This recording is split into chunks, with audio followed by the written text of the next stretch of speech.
tragic murders. Authorities in Bolivia are searching for the people they believe are responsible for killing 2 Mormon missionaries in May. Investigators have names and pictures, but the prime suspects are still at large. Religion specialist Duane Cardall has just returned from South America, and tonight begins a series of reports on those killings. Duane. Bruce, people both here and in Bolivia were stunned nearly 2 months ago when terrorists gunned down the 2 Mormon missionaries on a street in La Paz. Never before had Mormon missionaries been assassinated for apparent political reasons. The killing sent shockwaves throughout the LDS Church, and many Utahns, as well as Bolivians, grieved over the loss of the 2 young men from Utah. It happened in a relatively quiet neighborhood in the Bolivian capital of La Paz. The street is torn up now for repairs, but on the night of May 24th, several people waited inside a small car by this power pole for 2 Mormon missionaries to return home.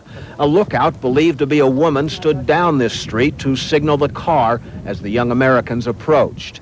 Just after 10 o'clock that night, Jeffrey Ball of Wanship, Utah, and Todd Wilson of Wellington, Utah, walked up the street. When the missionaries were at their door, putting their key in the door to enter the residence, a man got out of the car across the street from where they were, and with the machine gun attacked them. Elder Ball was shot in the back as he was apparently putting the key in the door.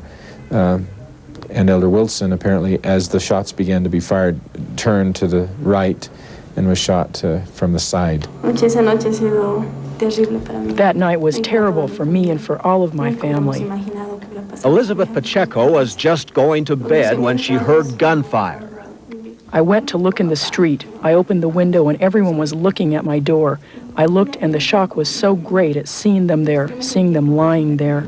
A neighbor looked on in horror. The devil attacked us that night, she says.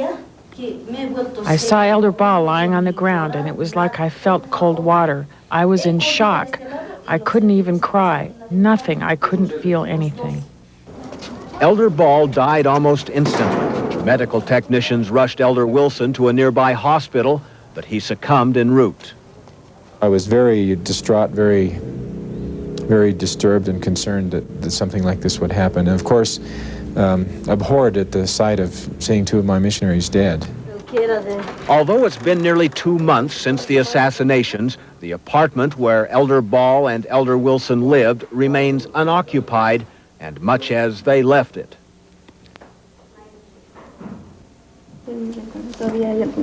Elizabeth Pacheco is in no hurry to rent the room. To her, the missionaries were like members of the family, and she's clinging to their memory. Bolivian police say they know without a doubt who killed the 2 elders, and in tomorrow's report we'll tell you who they're searching for.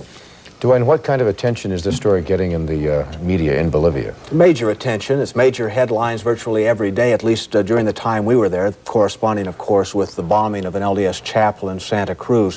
One thing I did learn, however, Bruce and Dick, is that the media down there deals a great deal in speculation and rumor, and so it's very difficult to wade through and determine what the facts are in a case of this nature. Very enlightening report. We'll look forward to the rest. Thank you, Duane Cardall.